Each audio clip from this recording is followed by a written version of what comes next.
আমাদের নতুন ভিডিওতে আপনাদের সবাইকে স্বাগত জানিয়ে শুরু করছি। আজকে আমাদের আলোচনা বিষয় হচ্ছে ভদ্রাদি কষায়। আগের বারে আমরা আলোচনা করেছিলাম ভদ্র দ্বারবাদী কষায়। তো চলুন শুরু করা যাক ভদ্রাদি কষায় সম্বন্ধে। ভদ্রাদি কষায় প্রথম উল্লেখ পাওয়া যায় চিকিৎসা মঞ্জুরিতে। ভদ্রাদি কষায় যে রস সেটা হচ্ছে তিক্ত এবং মধুর, এই দুটো রস ভদ্রাদি কষায়ের প্রধান রস। এবং এর যে বীর্য বা পোটেন্সি সেটা হচ্ছে উষ্ণ বীর্য। ভদ্রাদি কষায়কে যদি বায়ুপিত্ত কফের আলোকে বিচার করা যায় তাহলে এটা মেনলি বাতসমন হিসাবে কাজ করে। তার সঙ্গে বাতসমনের মধ্যে স্পেসিফিক্যালি যদি বলা যায় তাহলে ঊর্ধ্ব বাতসমনে এর কাজ অনেক বেশি। এছাড়া এসে বাত অনুলোমন এবং গর্ভ প্রসাধন হিসাবে কাজ করে।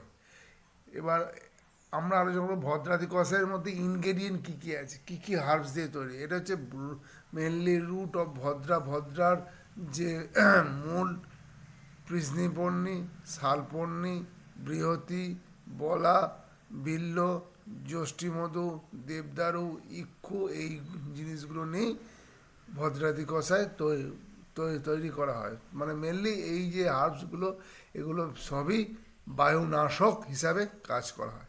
এবার আমরা আলোচনা করবো এর কী কী রোগের ক্ষেত্রে দেওয়া হয়। মডার্ন সায়েন্সে যে রোগগুলো আমরা জানি তার আলোকে আমরা ডিসকাশন করবো যে কী কী রোগের ক্ষেত্রে ভদ্রাদি কষায় দেওয়া হয়। ভদ্রাদি কষায় কার্ডিওলজির কিছু রোগের ক্ষেত্রে দেওয়া, তার মধ্যে হচ্ছে যে রিদম অ্যাবনর্মালিটি, কার্ডিয়াক রিদম যখন অ্যাবনর্মাল হয় সেই ক্ষেত্রে ভদ্রাদি কষায় দেওয়া যেতে পারে। প্যালপিটেশন ক্ষেত্রে দেওয়া যেতে পারে, বা অ্যানজাইনা যাদের আছে সেই ক্ষেত্রেও কিন্তু সেটা স্টেবল এবং আনস্টেবল দুটো অ্যানজাইনার ক্ষেত্রে কিন্তু ভদ্রাদি কষায় দেওয়া যেতে পারে। গ্যাস্ট্রোইন্টেস্টিনের ক্ষেত্রে যদি কারো নন কার্ডিয়াক চেস্ট পেন হয় সেই ক্ষেত্রে কিন্তু ভদ্রাদি কষায় খুব এফেক্টিভলি কাজ করে। এছাড়া যাদের মুড ডিসঅর্ডার বা মুড সুইং সেই ক্ষেত্রেও কিন্তু ভদ্রাদি কষায় উল্লেখযোগ্যভাবে কাজ করে। এছাড়া যারা রেকারেন্ট অ্যাবর্শন বা মিসক্যারেজে ভুগছেন সেই ক্ষেত্রে কিন্তু ভদ্রাদি কষায় গর্ভরক্ষক হিসাবে কার্যকারী হয়। ভদ্রাদি কষায় ডোজ হচ্ছে ম্যাক্সিমাম 60 ml করে দিনে দুবার খাওয়া দাওয়ার আগে, এবং প্রক্ষেপ দ্রব্য হিসেবে ধন্যান্তরম গুলিকা, কস্তুরী গুলিকা এইগুলো ইউজ করা হয়।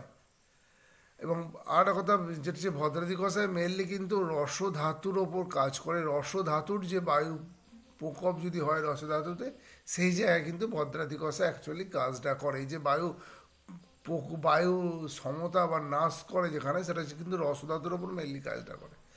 আশা করি এই ভিডিওটা আপনাদের ভালো লাগবে বা ইনফরমেটিভ বলে মনে হবে। যদি ভিডিওটা ভালো লাগে বা ইনফরমেটিভ বলে মনে হয় আপনাদের রিকোয়েস্ট করবো প্লিজ ভিডিওটাকে লাইক এবং শেয়ার করুন, চ্যানেলটিকে সাবস্ক্রাইব করুন। নমস্কার।